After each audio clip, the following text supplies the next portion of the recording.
दो मर्द एक खूबसूरत खातून के हमराह काजी के सामने पेश हुए। उनमें से हर एक का दावा था कि वो खातून का जायज और कानूनी शौहर है।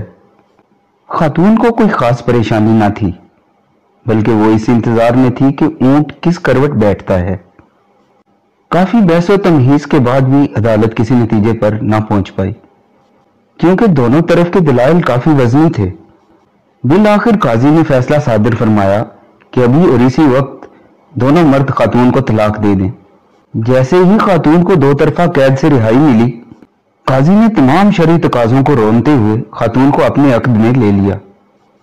दोनों मर्द अभी सदमाती कैफियत में ही थे कि हमारे साथ ये कैसा इंसाफ हुआ है कि अचानक काजी साहब ने आंसू बरसाती आंखों और रुंधी हुई आवाज के साथ सबकी तवज्जो अपनी जानिब मबजूल करवाई कि हमें इस नाजुक मौका पर यह फिक्र खाए जा रही है कि हमारे बाद ऐसे शानदार और मुनसिफाना फैसले कौन करेगा।